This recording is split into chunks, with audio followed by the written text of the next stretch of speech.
ഇവിടെ ഇരിക്കുന്ന ആൻഡ്രൂസിനെയോ സോനയെയോ മനീഷിനെയോ. Hello, welcome back. എല്ലാവർക്കും സുഖമെന്ന് കരുതുന്നു. അപ്പൊ എല്ലാവരും സുഖമായിട്ടിരിക്കുന്നു കരുതുന്നു. അപ്പൊ നമ്മൾ ഇന്ന് വന്നിരിക്കുന്നത് നമ്മൾ കഴിഞ്ഞ പ്രാവശ്യം റിയാക്ട് ചെയ്തൊരു വിഷയമാണ് Gigi Mario Philokalia same subject തന്നെ. അപ്പൊ അതിനൊരു കൺക്ലൂഷൻ അല്ലെ ഒരു ക്ലാരിറ്റി ഇപ്പൊ കിട്ടിയിരിക്കുകയാണ്. നമ്മൾ ഇതിനു മുമ്പ് ഈ ഒരു വിഷയം എടുത്ത് ചർച്ച ചെയ്തതാണ്. പക്ഷെ എന്റെ കമന്റ് ബോക്സ് നിറച്ചും എനിക്കെതിരെ ഉള്ള വിമർശനമായിരുന്നു. ശരി, നിങ്ങൾക്ക് വിമർശിക്കാം. പബ്ലിക്കിന്റെ മുന്നോട്ട് ഞാൻ ഒരു കാര്യം എടുത്തിടുമ്പോൾ നിങ്ങൾക്ക് തീർച്ചയായും വിമർശിക്കാം. പക്ഷെ അത് മാന്യമായിട്ടാകണം. അത് കടുത്ത ഒരു മോശമായ ഭാഷ, അസഭ്യമായ ഭാഷ ഉപയോഗിച്ച് നിങ്ങൾ വിമർശിക്കുമ്പോൾ എനിക്ക് കുത്തിയിരുന്നത് ഞാൻ ഡിലീറ്റ് ചെയ്യുകയാണ് ചെയ്യുന്നത്. അപ്പം കമന്റ് ബോക്സിൽ കമന്റ് ഇടുന്നവരോട് കുറച്ചും കൂടെ നിങ്ങളുടെ മാന്യത കീപ്പ് ചെയ്യാൻ ശ്രമിക്കുക എന്ന് മാത്രമാണ് ഞാൻ പറയുന്നത്. കാരണം നമ്മൾ ഈ അറിയുന്ന വിഷയം നമ്മളൊരു മുറിയിലിരുന്ന് ചുമ്മാ ഏതെങ്കിലും ഒരു ഫോൺ എടുത്ത് വെച്ച് ചെയ്യുന്ന ഒരു വിഷയമല്ല.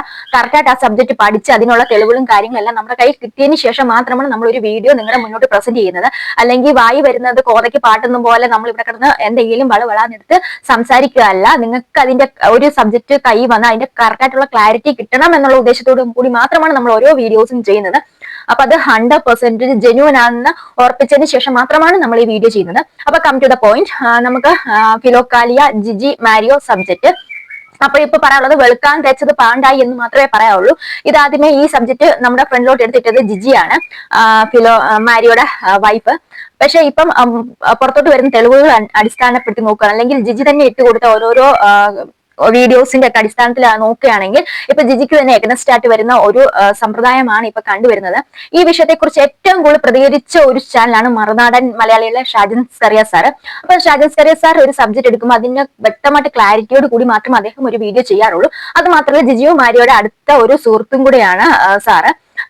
അപ്പൊ സാറ് ഇങ്ങനെ എക്സ്പ്ലനേഷൻ ചോദിച്ച സമയത്ത് നമ്മുടെ ജിജിയുടെ ഭാഗത്തു നിന്ന് ക്ലിയർ കട്ട് ആയിട്ട് ഒരു റിപ്ലൈ ലഭിച്ചിരുന്നില്ല എന്നും, അത് മാത്രമല്ല അതേസമയം ഇദ്ദേഹത്തിന്റെ ഭർത്താവ് മാരിയോയുടെ കയ്യിൽ നിന്ന് വളരെ ക്രിസ്റ്റൽ ക്ലിയർ ആയിട്ട് കുറെ എവിഡൻസ് കിട്ടിയതിന്റെ സ്ഥാനത്തിലും അദ്ദേഹം ചോദിച്ചതിനെല്ലാം മറുപടി തന്നതിന്റെ അടിസ്ഥാനത്തിലും നമുക്ക് ഇവിടെ മനസ്സിലാക്കുന്നത് ജിജിയാണ് ഇതിലെ ഒരു മോശമായ ഒരു പാർട്ട് എന്ന് മനസ്സിലായിട്ടുണ്ട്.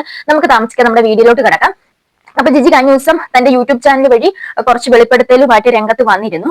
അപ്പൊ നമുക്ക് ആദ്യമേ ജിജിയുടെ ഒരു എക്സ്പ്ലനേഷൻ നമുക്ക് കേട്ടു നോക്കാം. സ്ഥാനം നശിപ്പിക്കരുത്, നല്ല രീതിയിൽ പോകുന്ന ചാരിറ്റബിൾ ട്രസ്റ്റ് ആണ്.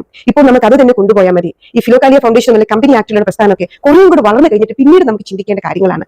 ഈവൻ അത് തുടങ്ങിയാണെങ്കിലും നിങ്ങൾ കൊണ്ടുപോയാണെങ്കിലും ഒരു വിരോധവും ഇല്ല. പക്ഷേ ഈ ട്രസ്റ്റിലെ പ്രവർത്തനങ്ങൾ മരവിപ്പിക്കരുതെന്ന് കിഞ്ചി. എന്നിട്ട് ഞാൻ അവരോട് പറഞ്ഞു, ചിലപ്പോൾ ഒറ്റ ബുദ്ധിയിൽ എടുക്കുന്ന ചില തീരുമാനങ്ങളൊന്നും ശരിയാകണമെന്നില്ല, നിങ്ങൾ അതിന് കൂട്ടി നിൽക്കരുത്. അദ്ദേഹം ഇപ്പോൾ മെന്റലി ഇച്ചിരി സ്റ്റേബിൾ അല്ലാത്തതുപോലെ തോന്നുന്നു. അതുകൊണ്ട് ദയവ് ചെയ്ത് അദ്ദേഹം പറയുന്ന കാര്യങ്ങൾ നിങ്ങൾ കൂട്ടി നിൽക്കരുത്, കുടുംബം തകർക്കരുത് എന്ന് പല പ്രാവശ്യം വിധിയിട്ടിട്ടും അവരത് കേൾക്കുവാൻ തയ്യാറായില്ല. പല പ്രാവശ്യം അവർ ഗൂഢാലോചന നടത്തുകയും എന്നെ ഓഫീസിൽ കയറ്റാതാക്കുകയും എന്റെ ക്യാബിനിൽ അവർ കയറിയിരുന്ന മീറ്റിംഗ് നടത്തുകയും എന്നെ ക്യാബിന് പുറത്ത് കൂട്ടിയിടുകയും, അതായത് ഓഫീസർ എന്റെ ക്യാബിൻ ലോക്ക് ചെയ്തിട്ട് അതിനകത്തൊരു മീറ്റിംഗ് നടത്തി എന്നെ അകത്തോട്ട് കയറ്റാതെ ഇരിക്കുകയും ചെയ്യുന്ന ഒരുപാട് ഇൻസിഡന്റ് ഉണ്ടായിട്ടുണ്ട്. ക്യാബിൻ തുറക്കൂ പ്ലീസ്, ക്യാബിൻ തുറക്കൂ, എന്റെ ക്യാബിൻ തുറക്കൂ പ്ലീസ് തുറക്കൂ. ഇതാണ് ഞങ്ങളുടെ മൂല കാരണം. ഇങ്ങനെ ഇരിക്കെ ഈ പ്രശ്നം പരിഹരിക്കാൻ എന്റെ മൂത്ത മോളിൽ ഇടപെടുകയും ഒരു മീഡിയേഷൻ ടോക്ക് പീലാർമൊഴിയിലെ ഞങ്ങളുടെ വസതിയിൽ വെച്ചിട്ട് നടത്തുകയും ചെയ്തു. ആ സമയത്ത് ഞാനും മകളും മാത്രമാണ് ഉണ്ടായിരുന്നത്. അപ്പോ അദ്ദേഹം ശരിക്കും പറഞ്ഞാൽ സെറ്റ് ബോക്സ് അല്ല അവിടെ വെച്ചിരുന്നത്, ഈ ക്യാമറ ഉണ്ട്, CCTV ക്യാമറയുടെ DVR ആണ്. DVR എടുത്ത് എന്റെ തലയ്ക്കടിക്കുകയും 6 സ്റ്റിച്ച് ഉണ്ടാവുകയും കയ്യിൽ കടിക്കുകയും മറ്റു കാര്യങ്ങൾ എന്റെ ഫോണൊക്കെ തല്ലിപ്പൊട്ടിക്കുകയൊക്കെ ചെയ്തു. ഞാൻ ആരോടൊന്നും മിണ്ടിയില്ല. അപ്പോഴേക്കും എന്റെ മകൾ എന്റെ ബന്ധുക്കാരെ വിളിച്ചു വരുത്തി, എന്റെ അനുജത്തിനെ വിളിക്കുന്നു, അവരെല്ലാം 1-2 സ്റ്റാഫിനെ വിളിച്ച് വരുത്തുന്നു. ഏകദേശം ഒരു ഇൻസിഡന്റ് കഴിഞ്ഞ് ഒരു 10-20 മിനിറ്റ് കഴിഞ്ഞിട്ടാണ് അവരെല്ലാവരും ഓടിയെത്തുന്നത്. അവരെന്നെ ഹോസ്പിറ്റലിലേക്ക് കൊണ്ടുപോയപ്പോൾ ജിജി ഇവിടെ പറഞ്ഞു വെക്കുന്നത്, ജിജി ഇവരുടെ ലളിതമായ ജീവിതത്തെ കുറിച്ച് പറയുന്നുണ്ട് ഈ യൂട്യൂബ് ചാനലിലൂടെ. അവര് ദിവസം മാറി മാറി ഉടുക്കുന്ന സാരി വരെ വളരെ വില കുറഞ്ഞതാണെന്ന്, ബ്ലൗസ് ഒക്കെ എന്താണ് നമ്മുടെ ചുരിദാർ പീസിൽ നിന്നെടുത്ത് ബ്ലൗസ് ഒക്കെ പിടിപ്പിക്കുകയാണ്. വളരെ ലളിതമായിട്ടാണ് ജീവിതം നയിക്കുന്നത്. തങ്ങൾക്ക് യാതൊരു വരുമാന മാർഗവും ഇല്ല. വരുമാന മാർഗം ഉണ്ട്, എന്താ വെച്ചാൽ ക്ലാസ് എടുക്കുന്നുണ്ട്, അങ്ങനെ കുറച്ച് ഫേസ്ബുക്കിൽ നിന്ന് കുറച്ച് വരുമാനം കിട്ടുന്നു, ഇങ്ങനെയൊക്കെ കുറച്ച് കാര്യങ്ങൾ പറയുന്നുണ്ട്. എന്നാൽ കുറച്ച് 2 വർഷക്കാലമായിട്ട് ജിജിക്ക് കാര്യമായ ഒരു ക്ലാസ്സോ കാര്യങ്ങളോ ഒന്നും ഇല്ല എന്നാണ് നമുക്ക് അറിയാൻ സാധിച്ചത്. പിന്നെ ഇവര് പറഞ്ഞു വെക്കുന്നുണ്ട്, ഇവര് വാങ്ങിച്ച വീട് വെച്ചതിന്റെ കണക്കും കാര്യങ്ങളൊക്കെ ഇവര് പറഞ്ഞു വെക്കുന്നുണ്ട്. എന്തെന്നാലും ഈ ട്രസ്റ്റിൽ നിന്നുള്ള വരുമാനം എടുത്തിട്ടല്ല ഇവരെ ജീവിത ചെലവുകൾ നടത്തുന്നു എന്നുള്ള ഒരു ധാരണയാണ് നമ്മളിലേക്ക് ഇവര് കൊണ്ടുവരാൻ ശ്രമിക്കുന്നത്. എന്നാലും എനിക്ക് ഇവരെ രണ്ടിനെയും അത്ര വലിയ വിശ്വാസമായിട്ട് തോന്നിയില്ല. ഇവര് ട്രസ്റ്റ് നടത്തുന്നു എന്ന് പറയുന്നുണ്ടല്ലോ. ട്രസ്റ്റ് നടത്തുമ്പോൾ ഇവരൊരു ഇടനിലക്കാരായിട്ടാണ് മാത്രമാണ് നിൽക്കുന്നത് അല്ലെ. ഇവര് വേറെടുത്തുനിന്ന് കുറച്ച് കാശുകളൊക്കെ കളക്ട് ചെയ്ത് അത് അർഹതപ്പെട്ടവരിലോട്ട് എത്തിക്കുന്നു എന്ന് മാത്രമേ ഉള്ളൂ, ഒരു ഇടനിലക്കാര്. പക്ഷെ ഇവര് ഏത് സോഴ്സിൽ നിന്നാണ് ഇവർക്ക് ഈ പൈസ കിട്ടുന്നതൊന്നും നമുക്കറിയില്ല. പക്ഷെ അത് അജ്ഞാതമാണ്. പക്ഷെ ഇവര് കുറച്ച് പാവപ്പെട്ടവർക്ക് വീട് വെച്ച് കൊടുക്കുന്നു, അങ്ങനെ ഇങ്ങനെ അല്ലറ ചില്ലറ കാര്യങ്ങളൊക്കെ ചെയ്യുന്നു. ശരിക്കും പറഞ്ഞാൽ ഇവർ ഒരു ഇടനിലക്കാരെ പോലെയാണ് നിൽക്കുന്നത്. നല്ല കാര്യം തന്നെ. അപ്പൊ അത് എന്തെങ്കിലും ഒക്കെ ആകട്ടെ. അപ്പൊ നമുക്ക് എന്താന്ന് വെച്ചിട്ടുണ്ടെങ്കിൽ ഈ ട്രസ്റ്റും കാര്യങ്ങളും ഒന്നും ഇപ്പൊ നമ്മൾ ഒരുപാട് ട്രസ്റ്റും കാര്യങ്ങളും നടത്തുന്നവരെ എടുത്ത് നമ്മൾ എക്സ്പോസ് ചെയ്തിട്ടുണ്ട്. നമ്മുടെ ജീവകാരുണ്യ മാത അവരൊക്കെ നമ്മൾ ശരിക്കും ഒരു നാള് ദൈവത്തിന് തുല്യമായിട്ട് കണ്ടവരെ, അയ്യോ ഇവർക്ക് നല്ലത് വരണേ, ഇവർക്ക് എന്നും ഇതുപോലൊക്കെ തന്നെ മറ്റുള്ളവരെ സഹായിക്കാനുള്ള മനസ്സുണ്ടാകണേ എന്നൊക്കെ നമ്മൾ പ്രാർത്ഥിച്ച് കൂടെ കൊണ്ട് നടന്നവരാണ് ഒരു കാലത്ത് എക്സ്പോസ് ആയിട്ട് പുറത്തു വരുന്നത്. അപ്പൊ നമുക്ക് ശരിക്കും പറയുകയാണെങ്കിൽ ഈ റിയാക്ഷൻ വീഡിയോ ചെയ്യുന്ന നമുക്കൊക്കെ ഇത് കുറെ അധികം നമ്മൾ കണ്ടതാണേ. ഈ കളികളും പരിപാടിയൊക്കെ കുറെ കണ്ടതായതുകൊണ്ട് നമുക്ക് ശരിക്കും ഇവരെ ഒന്നും ഇപ്പൊ വിശ്വാസമില്ലാണ്ടായി. എല്ലാവരും ട്രസ്റ്റിന്റെ മറവിൽ കോടീശ്വരന്മാരാവുകയാണ് ശരിക്കും.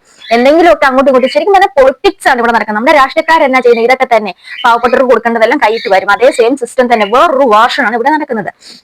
അപ്പൊ അങ്ങനെ ഇവര് ട്രസ്റ്റിന്റെ കാര്യം വിശദീകരിച്ചിട്ട് വരുന്നുണ്ട്. ഇവരെ ഒഴിവാക്കിക്കൊണ്ട് ദേവസ്യ, പിന്നെ എന്താണ് ഇവരുടെ ഹസ്ബൻഡ്, പിന്നെ അങ്ങനെ കുറച്ച് ആൾക്കാര് സാംസങ് ഒക്കെ ആയിട്ട് ഒരു എട്ടംഗ സംഘം ഒരു ട്രസ്റ്റ് എന്നുള്ള നിലയിൽ മാറി ഒരു കമ്പനി ആക്ട് പ്രകാരം ഒരു വേറൊരു കമ്പനി രൂപീകരിക്കുന്നു.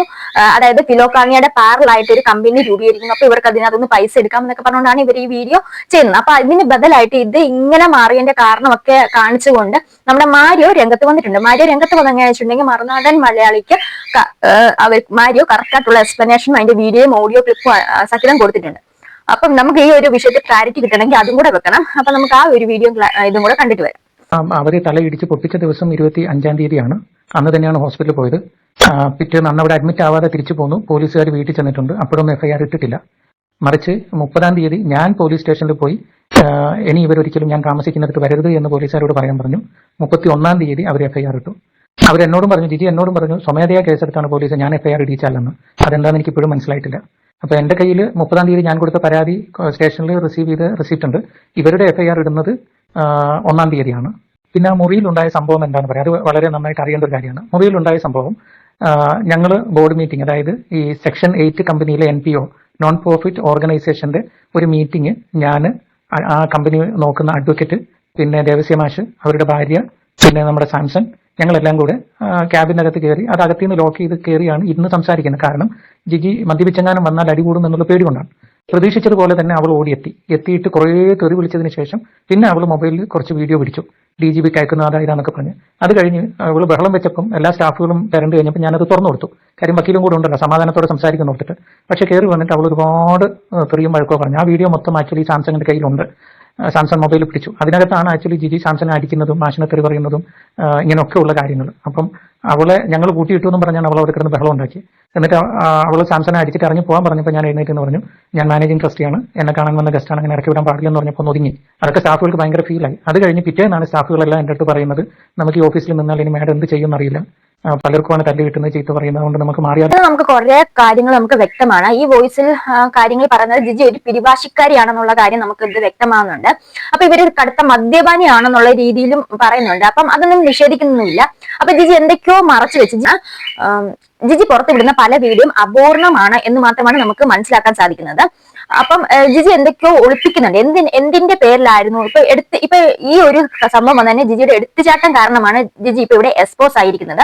ഈ ഒരു വീഡിയോയും എക്സ്പ്ലനേഷനും ഒക്കെ കാണുമ്പോൾ നമുക്ക് നിസ്സംശയം നമുക്ക് മാരിയോയുടെ കൂടെ തന്നെ നിൽക്കേണ്ടി വരും. അപ്പൊ അതിനുള്ള തെളിവുകൾ മാരിയോ തന്നിട്ടുണ്ട്. അതുകൊണ്ടാണ് നമ്മളിപ്പോ മാരിയോയുടെ കൂടെ നിൽക്കുന്നത്. പക്ഷെ എന്തെന്നാലും ഇതിനകത്ത് എന്തൊക്കെയോ തിരിമറികൾ നടന്നിട്ടുണ്ട്. രണ്ടും എന്തൊക്കെയോ തട്ടിപ്പിന്റെയും വെട്ടിപ്പിന്റെയും പുറകിലാണ് എന്ന് മാത്രമാണ് എനിക്ക് പേഴ്സണലി തോന്നിയിട്ടുള്ളത്. രണ്ടു കൂട്ടരും അത്ര ശരിയല്ല. അപ്പം ഇവിടെ തെറ്റുകൾ ചെയ്യുമ്പോഴത്തേക്ക് ഏറ്റവും കൂടുതൽ മജോറിറ്റി ഓഫ് തെറ്റ് ചെയ്തിരിക്കുന്നത് ജിജിയാണ്. ഇപ്പം അങ്ങനെ മാത്രമേ നമുക്ക് വിലയിരുത്താൻ പറ്റുള്ളൂ. എന്നാൽ മാരിയോ ഇവിടെ തെറ്റുകാരനല്ല എന്നല്ല, മജോറിറ്റി ഓഫ് തെറ്റിന്റെ ത്രാസ് കുറച്ചും കൂടെ ഉയർന്നിരിക്കുന്നത് നമ്മുടെ ജിജിയുടെ ഭാഗത്താണെന്നാണ് തോന്നിയിരിക്കുന്നത്. അപ്പൊ ട്രസ്റ്റ്, ഞാൻ പറയട്ടെ, ട്രസ്റ്റ് ഇപ്പൊ എനിക്ക് ശരിക്കും പറയുകയാണെങ്കിൽ ഒരു വിശ്വാസമില്ലാത്ത ഒരു സംഘടനയായിട്ട് മാറിക്കഴിഞ്ഞിരിക്കുന്നു. എനിക്ക് തന്നെയല്ല, നമ്മുടെ റിയാക്ഷൻ വീഡിയോസ് കാണുന്ന മിക്കവരും സ്ഥിരം പ്രേക്ഷകർക്കറിയാം ട്രസ്റ്റ് ഇപ്പൊ ഒരു തട്ടിപ്പിന്റെയും വെട്ടിപ്പിന്റെയും ഒരു രീതിയിലാണ് പോയിക്കൊണ്ടിരിക്കുന്നത്. നമുക്ക് തുടർന്നുള്ള കാര്യങ്ങൾ കേൾക്കാം. കാരണം എന്നാ വെച്ചാൽ ജിജി ഇവിടെ ക്യാബിൻ തുറക്കൂ എന്നൊക്കെ പറഞ്ഞുകൊണ്ട് ഒരു വീഡിയോ പുറത്തു വിട്ടിട്ടുണ്ടായിരുന്നു. പിന്നെ അതുപോലെ തന്നെ സെട്രാ ബോക്സ് കൊണ്ട് തലക്കടിച്ചു എന്നാണ് പറയപ്പെടുന്നത്. പക്ഷെ അത് നേരെ തിരിച്ച് ഇപ്പൊ ജിജി പറയുന്നത് സെട്രാ ബോക്സ് അല്ല, CCTV-യുടെ അതിന്റെ ബോക്സ് എന്താണ് തലക്കടിച്ചതാണ്, താൻ കേസ് കൊടുത്തിട്ടില്ല, MLT ഹോസ്പിറ്റൽ ചിലപ്പോൾ MLT ആയിട്ട് അവിടുന്ന് കേസ് പോയതാണ് എന്നൊക്കെയാണ് ഇപ്പൊ പറഞ്ഞു വെക്കുന്നത്. അപ്പൊ എന്തായാലും എല്ലാം പരസ്പര വിരുദ്ധമായിട്ടുള്ള കാര്യങ്ങളാണ് ഇവിടെ നടക്കുന്നത്. അപ്പൊ നമുക്ക് ബാക്കി കുറച്ചും കൂടെ കേട്ടിട്ട് വരാം. ചിന്തിച്ച് ഞങ്ങൾ ടെമ്പററി ആയിട്ട് തൽക്കാലം അവിടെ നിന്ന് മാറിക്കഴിഞ്ഞപ്പോൾ പിന്നെ ജിജിയും ജിജിയുടെ അനിയന്റെ ഭാര്യയും ജിജിയുടെ അപ്പനും മാത്രമായി ഓഫീസിൽ ഇപ്പോഴും അങ്ങനെയാണ് അത് പോകുന്നത്. വേറെ ആരും ജിജിയുടെ കൂടി ഇല്ല. അതുകൊണ്ടാണ് ഈ 8 അംഗ സംഘം എന്ന് വിളിച്ചുകൊണ്ടിരിക്കുന്നത്. അതിന്റെ അവൾ ആ എടുത്ത വീഡിയോയുടെ ഫുൾ വീഡിയോ കണ്ടു കഴിഞ്ഞാൽ അതിനകത്ത് അവൾ പച്ചക്ക് അവിടെ എല്ലാവരും മിക്ക പറയുന്നുണ്ട്, yes I do drink, I will drink again, what is your problem, it is my personal choice എന്നൊക്കെ പരസ്യമായിട്ട് പറയുന്നുണ്ട്. ഞാൻ ഇത്രയും ചെക്കുകളിൽ ഇട്ടെന്തിനാണെന്ന് വെച്ചാൽ ജിജി ആ വീഡിയോയിൽ ഒരു ആരോപണം പറയുന്നുണ്ട്, കഴിഞ്ഞ ഒരു വർഷമായി ട്രസ്റ്റിന്റെ പ്രവർത്തനങ്ങൾ മുഴുവനും മുടങ്ങിയിരിക്കുകയാണ്, മാരിയോ മുടക്കിയിട്ടിരിക്കുകയാണെന്ന്. ഈ ചെക്കുകൾ കണ്ടോ?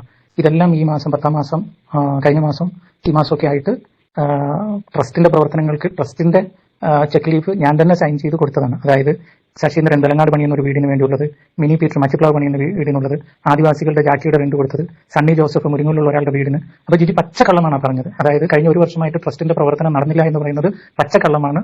ട്രസ്റ്റിന്റെ ചെക്ക് ലീഫാണ് ഞാൻ ഈ അയച്ചത്, ഈ കഴിഞ്ഞ മാസം ചെലവഴിച്ചതാണ് പറയുന്നത്.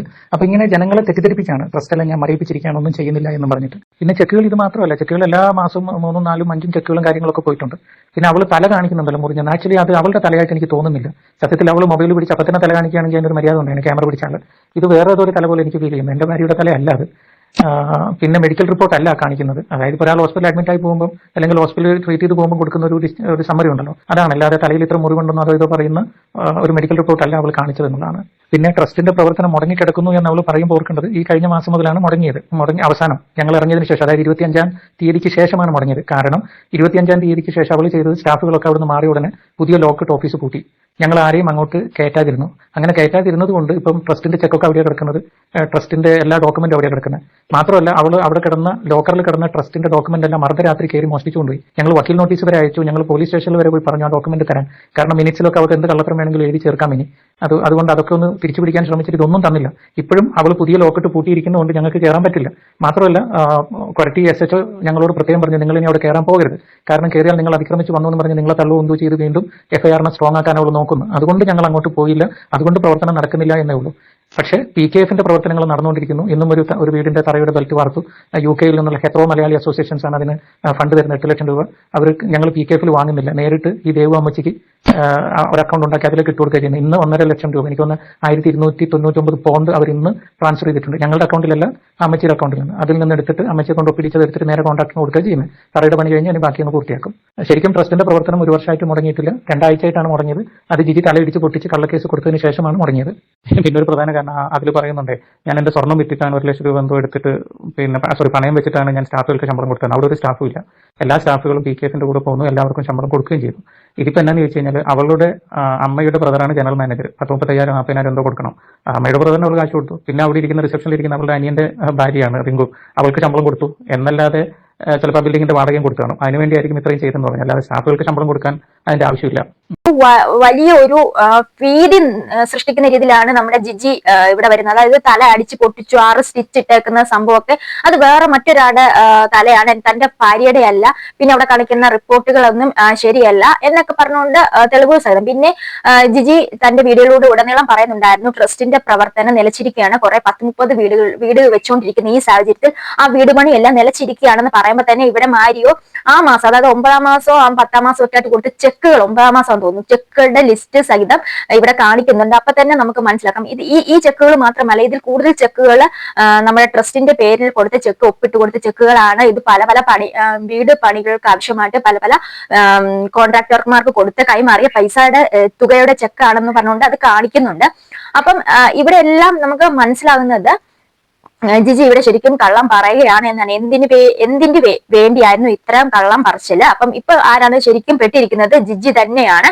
അപ്പൊ എന്തായാലും ഈ ഒരു കഥ ഇവിടെ അവസാനിക്കല്ല, ഇതൊരു ജസ്റ്റ് തുടക്കം മാത്രമാണെന്നാണ് എനിക്ക് തോന്നുന്നത്. ഇതൊക്കെയാണ് ഇപ്പോൾ ലേറ്റസ്റ്റ് ആയിട്ട് നടക്കുന്ന കാര്യങ്ങൾ. അപ്പം ഇനി മുന്നോട്ട് വരുന്ന കാര്യങ്ങൾ നിങ്ങളെ അറിയിക്കുക തന്നെ ഉണ്ടായിരിക്കും. അപ്പം ശരി, അടുത്തൊരു വീഡിയോ ആയിട്ട് കാണുന്ന വരെ നമുക്ക് ഇവിടെ പറയാം.